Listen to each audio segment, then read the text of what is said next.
आदरणीय महानुभाव, आप सभी का आज 3 अक्टूबर इस प्रातः वेला में जीवन कैसे जिए में बहुत बहुत स्वागत, धन्यवाद, नमस्कार। आज हम बहुत ही प्यारा सा भजन एक सुन रहे हैं। आइए आज का मधुर भजन आपकी नजर।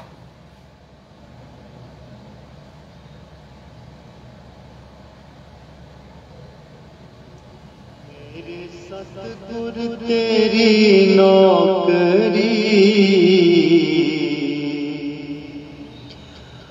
सबसे बढ़िया है, सबसे खरी। मेरे सतगुरु तेरी नौकरी सबसे बढ़िया है, सबसे खरी। खुश नसीबी का जब गुल खिला, तब कहीं जाके ये दर मिला। खुश नसीबी का जब गुल खिला, तब कहीं जाके ये दर मिला। हो गई अब तो रहमत तेरी,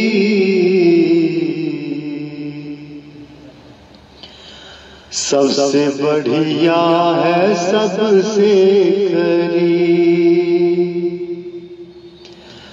मेरे सतगुरु तेरी नौकरी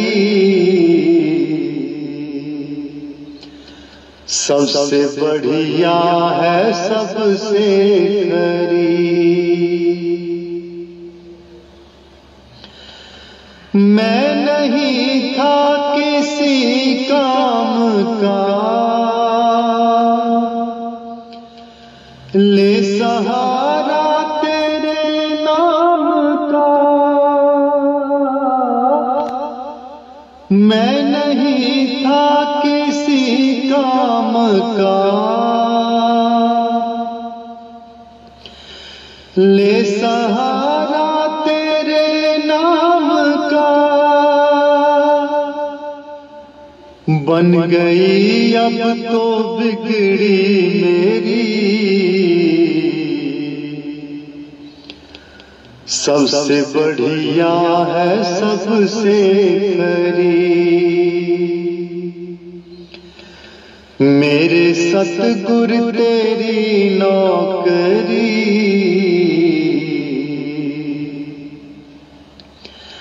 सबसे बढ़िया है, सबसे खरी। जब से तेरा गुलाम हो गया,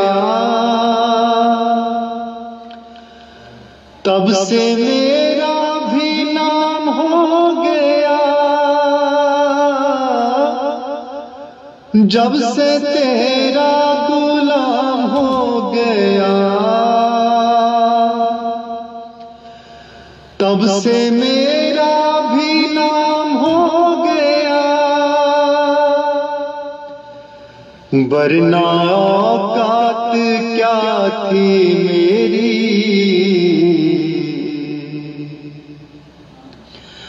सबसे बढ़िया है, सबसे खरी। मेरे सतगुरु तेरी नौकरी सबसे बढ़िया है, सबसे खरी।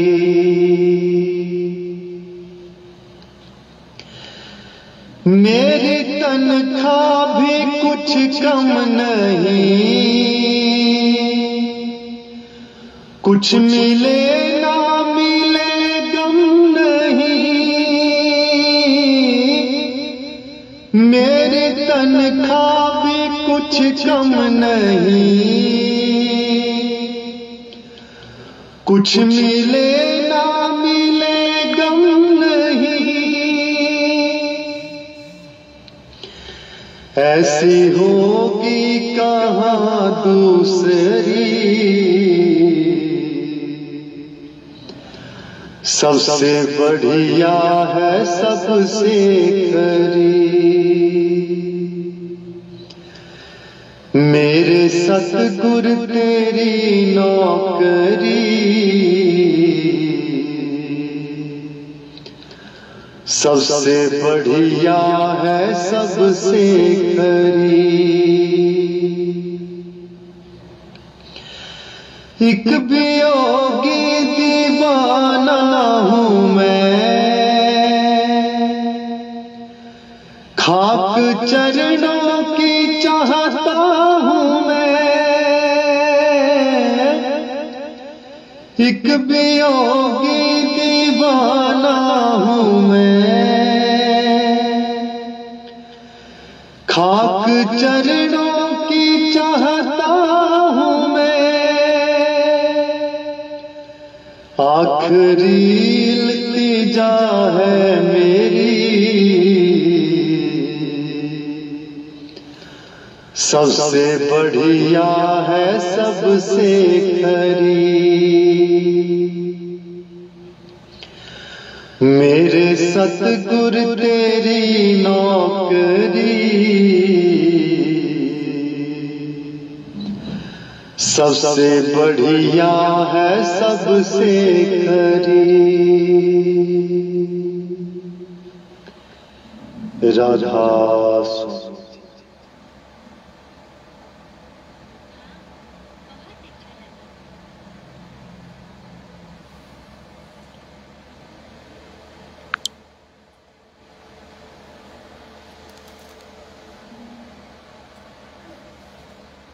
सतनाम श्री हर वाहिगुरु। मेरे सतगुरु तेरी नौकरी, बहुत ही दिल को छू लेने वाला भजन और दिल को छू लेने वाले अंदाज में सतगुरु श्री श्री राधा स्वामी जी सत्संग डेरे का ये भजन बहुत ही सुंदर और बहुत ही हृदय स्पर्शी मुझे लगता है। आइए आज दुखभंजनी साहब के 21वें पदी का हम लोग विवेचना करते हैं। उस पर बिलावलू मैला पंजवा ताप लया गुर सिरजनहार, सतगुर अपने कौ बल जाई, जिन पैज रखी सारे संसार। रहो कर मस्तक धार बालिक रख लीनो, प्रभु अमृत नाम महारस दीनो। दास की लाज रखे मेहरबान, गुरु नानक बोले दरगह परवान। बोल गुरु नानक देव की जय। ताप लया गुरु सिरजनहारे। हे मेरे भाई, गुरु ने करतार ने ताप उतार दिया है। मैं अपने गुरु तो सदा सदके जाना हाँ, बलिहारी जाऊंदा हाँ। सतगुर अपने कौ बल जाई, जिन पैज रखी सारे संसार। मैं अपने सतगुरु तो सदा सदके बलि बलि जाता हूं, जिसने सारे संसार विच मेरी इज्जत रख ली है। पैज रख ली, इज्जत रख ली। कर मस्तक धार बालक रख लीनो। प्रभु ने अपना हाथ सिर दे उत्ते रख के बालक को बचा लिया है। देखिए गुरबाणी में यत्र तत्र सर्वत्र यही एक भाव है। हम आपके बछड़े हैं, हम आपके बच्चे हैं। हे मेरे सदगुरु, तुम्हारी कृपा से ये सारा संसार संचालित है। तुम्हारी कृपा का ही ये पूरा का पूरा ब्रह्मांड सदैव सदैव चल रहा है। इस ब्रह्मांड में जो कुछ भी सृजनहार हैं, जो कुछ भी पालनहार हैं, वो आप ही हैं मेरे सतगुरु परम प्रभु। कर मस्तक धार बालक रख लीनो, और आपने अपनी कृपा का हाथ सदा हमारे सिर पे रखा है और हमको बचा लिया है। प्रभु अमृत नाम महारस दीनो। देखिए, गुरबाणी सदैव एक बात की तरफ इशारा करती है कि उनकी कृपा किस माध्यम से हमारे ऊपर होती है, वो किस तरह से अपनी कृपा का भान, कृपा का आभास हमें कराते हैं, जिससे गुरुमुखों को उस कृपा का आभास होता है।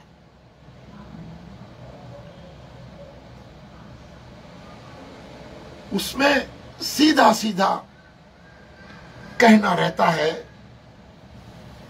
कि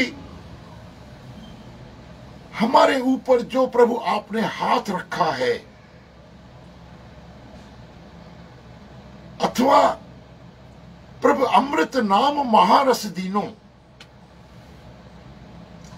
अथवा गुरबाणी के रूप में सदगुरुओं ने समय समय पर ये अमृत का एक भंडार, अमृत का एक पुंज, अमृत का एक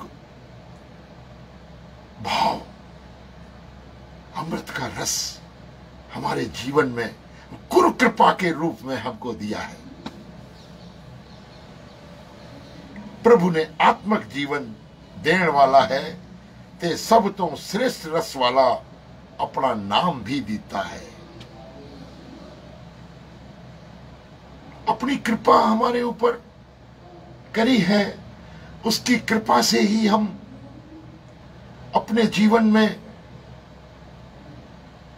पूर्ण रूप से एक आध्यात्मिक और अडोलता का जीवन व्यतीत करते हैं, यदि हम उसके द्वारा दिए हुए नाम रस का पान करते हैं और अपने अंदर उस अमृत रस का समर्पण भाव से अमृत रस का पान करते हैं, तभी हमको उसकी कृपा दृष्टिगोचर होती है और उसका सदैव ऐसा भाव हमारे आपके मन में, भक्त के मन में आता है कि हे प्रभु, तेरा हाथ सदा हमारे सर पर है। सो दुख कैसा पावे जिसके सिर ऊपर तू साईं, सो दुख कैसा पावे। गुरबाणी के तरह तरह के भावों में हम ऐसा अक्सर महसूस करते हैं कि जहां जहां जैसा जैसा मार्गदर्शन गुरबाणी के माध्यम से हमको मिलता है, उसमें उसकी कृपा का सारा भाव उसके नाम रस में, उसके नाम सुमरन में, उसके भजन में, उसके कीर्तन में, अथवा उसके प्रति अपने जीवन के पूर्ण रूप से समर्पण में हमको आभास होता है कि हम सदैव गुरमुख बनकर परम प्रभु की कृपा को अपने अंदर महसूस करें। प्रभु अमृत नाम महारस दीनो, दास की लाज रखे मेहरबान। और अपने इस अमृत नाम का हमको दान देकर हमारे ऊपर असीम कृपा करके उस परम प्रभु ने हमें सारे संसार में पैज रखी है, इज्जत बख्शी है। दास के भाव, गुरु नानक देव जी के भाव इसमें स्पष्ट दृष्टिगोचर होते हैं कि कितना भाव, कितना श्रद्धान्वित होकर सदगुरु भी अपने परमेश्वर के प्रति ऐसा भाव रखते हैं, जिससे वाणी के माध्यम से वो भाव हम सभी प्राणियों पर, हम सभी गुरुमुखों पर पहुंचे और हम अपने जीवन में उस परम प्रभु की कृपा का आभास कर सके। देखिए, ये सभी चीजें श्रद्धा, विश्वास, समर्पण और प्रभु के प्रति असीम प्रेम के भाव द्योतक हैं। हम जिस तरह से अपने मन के भावों को ऐसा भाव रखते हुए दुखभंजनी साहब की जैसे जैसे हम भावों में अपने आप को परमेश्वर को समर्पित करते हुए अरदास करते हैं, वैसा ही वो परम प्रभु हमारी पैज रखता है, हमारी इज्जत रखता है, हमारे मनोभावों को और अधिक कृपा करके अमृत रस पान कराकर हमें ऐसा आभास करा देता है कि रे प्राणी निस दिन भजो, जो प्राणी निस दिन भजो, रूप राम तेहु जान, हर जन हरि अंतर नहीं, नानक साची जान। जो परमेश्वर का स्मरण करते हैं, उसके भजन कीर्तन को अपने जीवन में उतारते हैं, उसका अभ्यास करते हैं। वाणी कहती है कि वो जो परमेश्वर का स्मरण करते हैं, उसको अभी आप राम का रूप मानिए। सुंदर सुंदर भाव। आज का दुखभंजनी साहब का 21वां पद आप लोगों के साथ विवेचना के लिए हम उद्यत हुए। हम बड़ी खुशी होती है हमें आप लोगों के साथ इस तरह की वार्ता करते हुए। मुझे आइए इन भावों के साथ साथ हम आज अपने जीवन के कुछ ऐसे पहलुओं को दृष्टिगोचर करते हैं, ऐसे पहलुओं को देखते हैं जिसमें हमें ये भाव मिले कि हे प्रभु, जिस तरह से तूने इस संसार में संपूर्ण प्राणियों की पैज रखी है, उस तरह हमारे जीवन में भी इस तरह के भाव सदा बने रहें, जिससे हमारा ऐसा भाव बना रहे सदैव कि हम परम प्रभु के ऊपर समर्पित होकर अपने भावों को बनाए रखें। और एक अधिक विशेष बात यह भी है कि जिस तरह से हम अपने जीवन को संचालित करते हैं, उसमें सब कुछ और सब कुछ प्रभु का दिया हुआ ही है। देंदा दे लेंदे थक पाही, जुगा जुगंतर खाई खाई। इस तरह की जितनी भी हमारे जीवन में जो भी घटनाक्रम जब कभी भी आते हैं, अथवा हम मनन अथवा चिंतन से अपने आप को ऐसा महसूस करते हैं कि प्रभु तुम बिन कोई और नहीं, जो हमारी इस संसार में पैज रखे, हमारे अस्तित्व को बनाए रखे। सतगुरुओं ने जगह जगह पर, महापुरुषों ने स्थान स्थान पर विभिन्न ग्रंथों के माध्यम से, शास्त्रों और पुराणों के माध्यम से सदैव और सदैव मनुष्य के लिए एक ही मार्गदर्शन दिया है कि तेरा रब राखा, तेरा सब कुछ परम प्रभु का दिया हुआ है। परमेश्वर का तुझे ये सब कुछ जीवन भी, बाकी कुछ दिया हुआ है तो दिया हुआ है, लेकिन तेरा ये जो जीवन परमेश्वर ने दिया है वो भी उसकी सौगात है। और किसी के द्वारा दी हुई सौगात अथवा उपहार को, हे प्राणी, रे मनुष्य, हे जीव, किस तरह से तुझे रखना है, कैसे तुझे जीवन जीना है, यही तो हमारे आपके जीवन के कैसे जिए का उद्देश्य रहता है। आज बात इस कदर आती है हमारे आपके चिंतन पर। देखिए, हमारी आपकी बातचीत में हमारे अपने जीवन के आधारों पर हमें तरह तरह से बार बार बारंबार यही निर्देशन मिलता रहा है कि हम अपने जीवन में किस तरह से जिए, और इसके कई एक आयाम हमारे आपके जीवन में हर पल मार्गदर्शन में उद्धृत होते आ रहे हैं। एक छोटी सी बात, सबसे पहले हमारा जीवन जीने का तरीका ये रहता है कि हम इस संसार में स्वस्थ रूप से जिए। हम इस संसार में परमेश्वर का स्मरण तो करें ही करें, अपने आप को परमेश्वर के प्रति श्रद्धा, प्रेम, विश्वास, भक्ति इत्यादि इत्यादि भावनाओं से सराबोर करते हुए अपने जीवन को सदैव ऐसा महसूस करें कि हे प्रभु, हम आपके लिए अपने आप को समर्पित करते हुए अपने जीवन में ऐसे कृत्य करें, ऐसे दिनचर्या के भाव आजमाएं, ऐसी दिनचर्या बनाएं जिससे हमारा शरीर स्वस्थ रहे, ताकि हम अपने जीवन में परम प्रभु परमेश्वर अथवा सद्गुरुओं के प्रति स्नेह रखते हुए, भक्ति भाव, प्रेम रखते हुए जीवन यापन करें और हमारे अंदर सकारात्मक भाव पैदा हो। मित्रों, भाइयों, बहनों, मेरा अक्सर ही आप लोगों से निवेदन रहता है कि यदि आप स्वस्थ हैं तभी आपके मन में परमेश्वर के प्रति ऐसी भाव, श्रद्धा, प्रेम अथवा सभी प्रकार के सकारात्मक भाव उत्पन्न होंगे, अन्यथा सब कुछ बेकार है।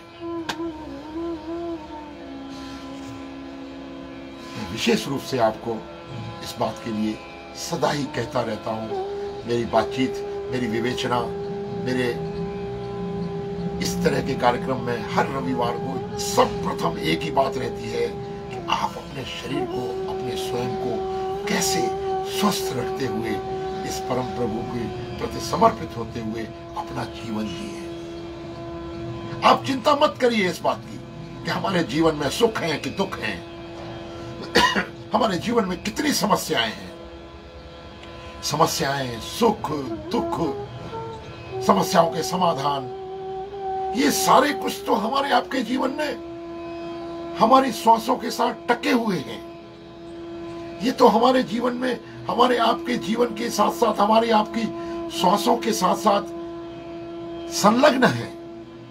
इसी श्वासों का ध्यान रखते हुए, इसी प्रतिपल प्रति श्वास का ध्यान रखते हुए ऐसा प्रभु के प्रति ऐसा भाव सदैव प्रार्थना में रखें, ऐसी अरदास में रखें, हे प्रभु, हमें तू स्वस्थ रख, ताकि हम तेरे प्रति ऐसे भाव जागृत कर सकें जो हमारे जीवन में सकारात्मक भाव लाए और हम स्वयं का सभी सुखी को भाव रखते हुए, सर्वे भवन्ति सुखिनी का भाव रखते हुए, हम स्वयं स्वस्थ रहते हुए, सभी को स्वस्थ रखते हुए, अपने आपके प्रति समर्पण भाव को रखते हुए हम जिए, ताकि हमारा जीवन सफल हो। यदि आप स्वयं स्वस्थ हैं तो आपके अंदर सकारात्मक भाव आएंगे। अगर आप स्वयं अस्वस्थ हैं तो आपके अंदर सकारात्मक भाव नहीं आएंगे, आपके मन में खुशी नहीं भरेगी, आपके मन में उल्लास नहीं भरेगा, आपके मन में आपके जीवन के निरंतर जो बहुत ही आवश्यक आयाम हैं, आप स्वस्थ रहकर सभी का कल्याण भाव, सभी का मंगल भाव, सभी का परोपकार भाव रख सके। यदि आप स्वस्थ नहीं हैं तो ये भाव आपके अंदर पैदा नहीं होंगे। फिर वही मेरे अपने जीवन के जीवन कैसे जियो का कि आधारभूत विश्लेषण यही है कि आप अपने को स्वस्थ रखें, और स्वस्थ रखने के लिए समय समय पर हम लोग विवेचना करते आए हैं। आज एक छोटी सी विवेचना हम लोग फिर कर रहे हैं कि हमें अपने जीवन को स्वस्थ रखने के लिए सर्वप्रथम हमारे जीवन में जहां से हमें ऊर्जा मिलती है, आप प्रातःकाल अमृत वेला में नहीं जाग पाते, मत जागिए। अमृत वेला तो सूर्य निकलने से पहले का समय कहा गया है। आप लोग नहीं भी जाग पाते तो सूर्य के उदय के साथ साथ जागे। आपके अंदर आपकी जीवनी शक्ति सूर्य भगवान के माध्यम से, सूर्य के माध्यम से आपके अंदर जीवनी शक्ति का प्रादुर्भाव होता है और आप अपेक्षाकृत स्वस्थ भाव की तरफ अग्रसर होते हैं। आप प्रातःकाल सूर्योदय के समय जागे। सूर्योदय के समय जागते हुए फिर दूसरी बात आती है, आप योग का अभ्यास करें अथवा आप थोड़ा व्यायाम करें, जिससे आपके शरीर की सारी नाड़ियां, रक्त संचार आपके शरीर में व्याप्त वायु, प्राणवायु, उसका शोधन हो। आप प्राणायाम करें, व्यायाम करें, योग करें अथवा प्रातःकाल सूर्योदय की अरुणिमा यानी कि लालिमा का अपने शरीर के ऊपर प्रभाव डालें। सीधे सीधे कहने का अर्थ यह है कि आप सूर्योदय में सूर्य प्रणाम करें, सूर्य नमस्कार करें अथवा सूर्य के दर्शन करें। आपके अंदर उठने वाले कई एक ऐसे जो आपके शरीर को रोगाणुग्रस्त करते हैं, कई एक जीवाणु स्वयं सूर्य की ऊर्जा, सूर्य का तेज, सूर्य का प्रकाश आपके संसर्ग में आते ही आधी से अधिक व्याधाएं आपके शरीर की मिट जाएंगी। ऐसा मेरा मतलब कहने का यह है कि आप सर्वप्रथम सूर्य स्नान करें। विदेशों में, पश्चिम के देशों में, जहां लोग वातानुकूलित में रहते हैं, एसियों में रहते हैं, क्योंकि वहां सर्दी भी होती है, वहां बहुत अधिक तापक्रम एक मनुष्य जीवन के लिए प्राकृतिक अच्छा। कभी कभी ऐसा होता है कि हम लोग जानबूझ के अपने शरीर के तापक्रम के मीटर को अव्यवस्थित कर देते हैं। हमको गर्मी लगती है, हम एसी में चले जाते हैं। ठीक है, एसी में जाइए, अपने शरीर के तापक्रम को आप अगर प्रातःकाल सूर्य के स्नान से, सूर्य की धूप से अथवा सूर्य के प्रकाश में अगर आप अपने आप को नहला लेते हैं, यकीन मानिए आपके अंदर रोग प्रतिरक्षण क्षमताएं बढ़ेंगी, आपकी इम्यूनिटी बढ़ेगी, आप अपेक्षाकृत स्वस्थ भाव को प्राप्त होंगे। ऐसा मेरा कई प्रकार का अनुभव है। तो आप यदि स्वस्थ हैं तो आपके मन में उठने वाले भारे सभी के सभी भाव सुखमय होंगे। आपको दैहिक ताप आपको परेशान नहीं करेगा। आपको दैहिक ताप आपके लिए समस्या नहीं बनेगा। आप निसंदेह खुले आसमान के बीच में, जहां प्रकृति के पांचों तत्व आपकी सेवा में आपके लिए परमेश्वर ने प्रदान किए हैं, आप उन्हीं सभी का पूर्व और पूर्ण रूप से अपने जीवन में उन सभी चीजों का अपने ऊपर, अपने स्वास्थ्य के लिए आप उनको पूजावत मानेंगे। और उन पांचों तत्वों की पूजा करते हुए, पांचों तत्व आप लोग समझ रहे हैं, भू जल पावक गगन समीरा, इन पांचों तत्वों का आप अपने अंदर ऐसा भाव पैदा करें कि सदैव और सदैव इन पांचों तत्वों के समन्वय के लिए और इन पांचों तत्वों के संतुलन के लिए अपने आप को सदैव तैयार रखें। आप अपने आप को अभ्यासित करें। उसके लिए सबसे बड़ी और सबसे पहली प्रातःकाल उठते ही आप सूर्य नमस्कार करें, सूर्य को प्रणाम करें। सूर्य की इस अप्रतिम ऊर्जा के लिए अपने आप को संकलन करते हुए उस ऊर्जा का संकलन करें, अपने आप में उस सूर्य की ऊर्जा को समावेशित करें। सबसे गहरा और बहुत ही अनुकरणीय भाव मैंने अपने जीवन में महसूस किया है कि इस भाव से यदि आप प्रातःकाल उठकर ऐसा जीवन जीते हैं तो आपके जीवन में आने वाली बहुत अधिक यानी काफी कुछ समस्याएं आपके स्वास्थ्य को लेकर जो आती हैं वो स्वयं में सुलझ जाएंगी। आपके ऊपर अभी देखिए कुछ दिनों से ऐसा चल रहा है कि पहले कोरोना का बीमारी था, उसके बाद अभी ये डेंगू का संक्रमण चालू है। देखिए, स्वस्थ शरीर में सदैव इस प्रकार के कीटाणु प्रवेश करने से 100 बार सोचते हैं। आप यदि स्वस्थ हैं, आपकी इम्यूनिटी, आपकी रोग प्रतिरक्षण क्षमताएं इतनी तेज है तो कोई भी संक्रमण आपके ऊपर आसानी से आक्रमण नहीं कर सकता।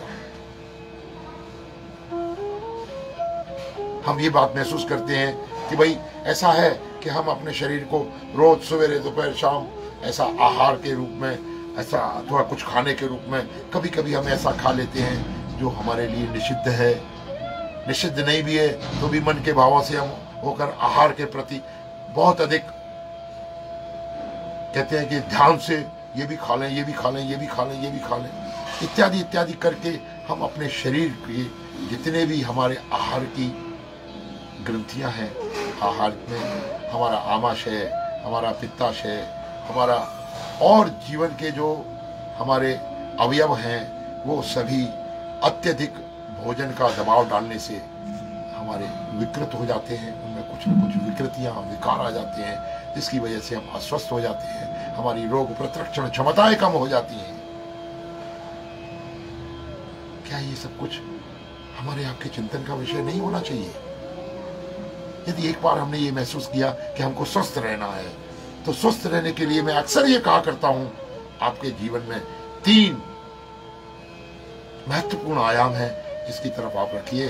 सबसे पहला आहार, उसके पश्चात संतुलित आहार, संतुलित व्यायाम और संतुलित नींद। अक्सर मैं ये बात आप लोगों से कहता रहता हूं, आज फिर वही बात आ रही है कि हम अपने जीवन को स्वस्थ बनाने के लिए हम कैसे जिएं, अपने जीवन को स्वस्थ करने के लिए हम आहार, व्यायाम और निद्रा की तरफ सचेत हो जाएं। ध्यान रखिए, आपका आहार अगर संतुलित है तो आप स्वस्थ रहेंगे। आपका व्यायाम आपके शरीर को अगर व्यवस्थित करता है और संतुलित व्यायाम है, संतुलित श्रम आप शरीर पर डालते हैं, तो निस्संदेह ये बहुत ही गहरी बात है कि आप स्वस्थता की ओर, स्वास्थ्य की ओर अपने कदम बढ़ाते हैं। जीवन में आपके स्वास्थ्य से बढ़कर और कोई चीज नहीं है। इस बात पर बार बार स्वतः हर बार मैं तो कहता हूं कि हमारे एक मित्र हैं जो लखनऊ में इस स्वास्थ्य अथवा योग का संचालन करते हैं, अभ्युदय योगा केंद्र। हमारे आदरणीय साईं जी, बाबा साईं चांडूराम साहिब के यहाँ उनकी शिव शांति आसुदाराम आश्रम में सदैव नित्य प्रतिदिन कितने हजार लोग आज उनसे योग में जुड़े हुए हैं। निरंतर यही उनका प्रयास रहता है कि आप किस तरह से स्वस्थ रहें। आपका स्वास्थ्य हमारे लिए बहुत आवश्यक है। हमारी आप बात तब सुन पाएंगे, हमारी नीतियां, हमारी विवेचना, हमारी बातचीत, जो भी हम इन सदग्रंथों से प्राप्त करते हैं, अपने जीवन में हम ग्रहण करते हैं, वो हम आपको इसी आधार पर बताते हैं कि हम स्वस्थ हैं।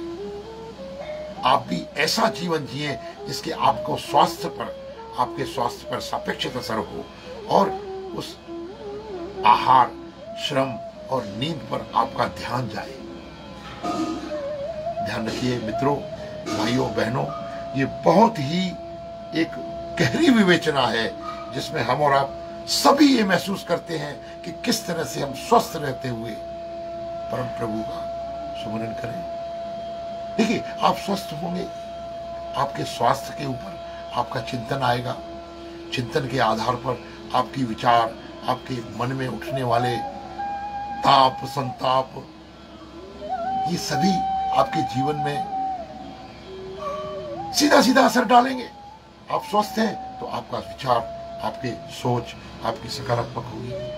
आप अस्वस्थ हैं तो आपका सोच, आपके विचार, आपका चिंतन, आपका मनन रोगाणुग्रस्त होगा, अथवा आप वो सब कुछ सकारात्मक भाव जो आपके जीवन में आने चाहिए वो नहीं आएंगे। तो आप क्या करेंगे? आप यही करेंगे, अरे तबीयत खराब है साहब, हम क्या करें, हमसे भजन नहीं होता, हमसे ऐसा भाव नहीं बनता कि हम एक जगह बैठकर योग करें। नहीं, आप चेत जाइए। आप आज स्वस्थ हैं तो आप अपने अंदर योगाभ्यास, व्यायाम, प्राणायाम इत्यादि, सूर्य स्नान, भोजन का आपका सही तरीके से ग्रहण करना। देखिए, हर धर्म में, किसी भी धर्म में हो, चाहे वो सिख धर्म हो, चाहे वो जैन धर्म हो, चाहे वो और भी कोई भी धर्म हो, सबसे पहले आहार पर बहुत ही महत्वपूर्ण ध्यान दिया गया है। मनुष्यों द्वारा, विद्वानों द्वारा तरह तरह के महान पुरुषों द्वारा तथा तरह तरह के आदरणीय आदर्श और अनुसरणीय व्यक्तियों के द्वारा अपने जीवन में ऐसे व्रत ढाले गए। अभी देखिए, महात्मा गांधी ने अपने जीवन में व्रत, अहिंसा, सत्य इत्यादि का पालन करके अपने जीवन के तरीके को बताया कि हमें कैसा जीना चाहिए। किसी भी महापुरुष की जीवनी को, किसी भी महापुरुष के दर्शन को आप उठा के देख लीजिए, सबसे पहले उनका भाव रहता है कि किस तरह से अपने शरीर को स्वस्थ रखते हुए जीवे मशरदय शतम, हम 100 साल तक जीवन की कामना करें, चाहे उसमें वेदों शास्त्रों द्वारा हमें कई एक नियमों का, व्रतों का पालन करना पड़े। उपवास किया करते थे महात्मा गांधी, व्रत रखते थे शरीर को संतुलित करने के लिए, शरीर को स्वस्थ रखने के लिए। सब कई एक प्रकार के व्रतों का यहां प्रतिपादन आता है। हम और आप किसी भी महापुरुष के जीवन को उठाकर देख लें, आहार की तरफ सबसे पहले उपवास, दैनिक क्रियाओं में कहां तो ये लिखा गया है कि आप प्रतिदिन 16 घंटे का उपवास रखें, जिसमें आपकी नींद भी शामिल है। आप थोड़ा सा अपने जीवन के प्रति, अपने स्वास्थ्य के प्रति सचेत हो जाएं। यही मेरी आज की भाषा का, आज के प्रवचन का, आज के मेरे विवेचना का आधार रहा कि हम यदि स्वस्थ होंगे तो हमारा जीवन स्वस्थ, संपन्न, समृद्ध, सुखमय इत्यादि सकारात्मक भावों से ओतप्रोत भाव लिए हुए बनेगा, और जिसमें केवल और केवल प्रभु के प्रति समर्पण भाव, श्रद्धा भाव, प्रेम भाव, भक्ति भाव उत्पन्न होगा ही होगा। मैं तो प्रयास करता हूं कि आप लोगों को एक की थॉट दूं, मतलब एक ऐसा विचार दूं, वो कुंजी के रूप में एक बात को अगर साध लिया जाए तो कई एक विचारों की श्रृंखला स्वतः ही सुलझती चली जाती है और हमारे जीवन में अपेक्षाकृत सुखमय भाव पैदा होते हैं और हम सुखी अथवा समृद्ध अथवा संपन्न बन जाते हैं। इससे बढ़िया और क्या बात हो सकती है कि हम जीवन कैसे जिए। सबसे महत्वपूर्ण आज का विषय रहा। आज का कार्यक्रम समापन की ओर आप सभी को बहुत बहुत आभार, नमस्कार। कई एक लोग मुझे देख रहे हैं, Dhanraj Raichandani ji is waiting, visiting, watching, Sanjay Hinduja, Anand ही आनंद, और गोपीचंद जी सत्यदेव, आदरणीय डॉक्टर साहब बहुत बहुत धन्यवाद। धीरज लेखवानी इज वाचिंग, कितना, इंद्रलाल माखीजा जी, गोपीचंद सत्यदेवा जी, ये ऐसे भाव हमारे आपके पैदा हो जाते हैं कि हम, राजेश मल्होत्रा, अरे वाह, दिल्ली से बहुत बहुत धन्यवाद। अनिल जेसवानी, क्यों भाई कहाँ चले जाते हैं आप कभी कभी। रमेश वतवानी जी, सादर प्रणाम, नमस्कार, आप लोगों का बहुत बहुत धन्यवाद। महेंद्र भोजवानी जी, जयंत मकड़ेजा वाचिंग, आपका धन्यवाद। ऋतु वत्यानी और हमारे प्यारे प्यारे महेश वत्यानी और ऋतु वत्यानी, तो ये निरंतर हमारे परमानेंट ग्राहक है भाई। इन लोगों को बहुत विशेष रूप से मैं स्वागत, नमस्कार और अभिवादन करता हूँ। इस तरह से मेरे साथ जुड़े हुए होते हैं। मधु माखीजा जी, जय गुरु जी, सादर प्रणाम। आपकी कृपा हम सब पर बनी रहे, आप सब लोगों का प्यार हम सब पर बना रहे, स्वतः ही परमेश्वर की कृपा सभी के ऊपर होगी, ऐसा मेरा भी मानना है, आप लोगों की मानना है। आज का भजन बहुत ही सुंदर भजन था कि सबसे बढ़िया तेरी नौकरी है ना, जब से तेरा गुलाम हो गया तब से मेरा भी नाम हो गया, वरना औकात क्या थी मेरी। हे परम प्रभु, हे सदगुरु, हमारे आपके ये नम्रता वाले बड़े भाव आप लोगों के प्रति आपके चरणों में हे सच्चे बादशाह हम अरदास करते हैं कि सर्वे भवन्तु सुखिनः, सर्वे सन्तु निरामया, सर्वे भद्राणि पश्यन्तु मां कश्चित् दुःखभाग् भवेत्। सभी सुखी हों, सभी निरोग हों, सभी कल्याण को देखें और कोई भी व्यक्ति दुखी न हो अथवा कोई भी अस्वस्थ न हो। बहुत बहुत नमस्कार। आज का ये विशेष रूप से ये जो कार्यक्रम रहा, ये श्राद्ध पक्ष में श्रद्धा के भाव को लिए हुए, श्रद्धा, श्राद्ध इत्यादि ये इसीलिए होते हैं कि समय समय पर हम अपने पूर्वजों के प्रति, अपने पुरखों के प्रति, हमारे जो परिवार में हमारे स्वजन हुए हैं, इन सभी का हम इन श्राद्ध के प्रति, श्राद्ध पक्ष में इनका स्मरण करते हुए देखिए, ये तो कहने की बातें होती हैं कि कौए को अथवा ब्राह्मण को अथवा कन्याओं को भोजन कराने से ये भाव श्रद्धा के हैं। किसी भी प्रकार से हम अपने बुजुर्गों का, हम अपने पूर्वजों का, हमारे परिवार के स्वजनों का हम स्मरण करते हैं, उनके प्रति श्रद्धान्वित होते हैं, उनका स्मरण करते हुए उनके द्वारा जीवन में जिए गए, उनके द्वारा बताए गए मार्ग पर चलने का प्रयास करते हैं, उनके प्रति श्रद्धान्वित होकर। यही हमारा भाव श्राद्ध पक्ष कहलाता है। इस श्राद्ध पक्ष की भी आप सभी को बहुत बहुत शुभकामनाएं। आपके जितने भी पूर्वज, हमारे जितने भी पूर्वज हुए हैं, जिनके इन 15 दिन की तिथि में सभी के स्मरण, परिवारों में स्मरण किया जाता है, हम उन सभी परिवारों को, अपने सभी मित्रों को, प्रेमियों को, बंधुओं को शुभकामनाएं। आगामी इन श्राद्ध पक्ष के तुरंत बाद ही माँ देवी का आगमन होगा और ऐसा माना जाता है कि शारदीय नवरात्रों में ये तरह तरह से सभी जगह ये कार्यक्रम मनाए जाते हैं। हम लोग भी ऐसा प्रयास करते हैं। हमारे यहाँ साईं आवतराम धाम में भी कार्यक्रम ऐसा रखा गया है। आप लोगों को समय समय पर उपस्थित होकर उन कार्यक्रमों से अवगत कराएंगे और कार्यक्रमों को दिखाएंगे। ऐसा मेरा आप सभी के प्रति एक विशेष प्रेम का भाव लिए हुए आप सभी को एक पुनः नमस्कार, आभार और आप सभी का बहुत बहुत अभिनंदन। सर्वे भवन्तु सुखिनः, सर्वे सन्तु निरामया, सर्वे भद्राणि पश्यन्तु, मा कश्चित् दुःखभाग् भवेत्। ओम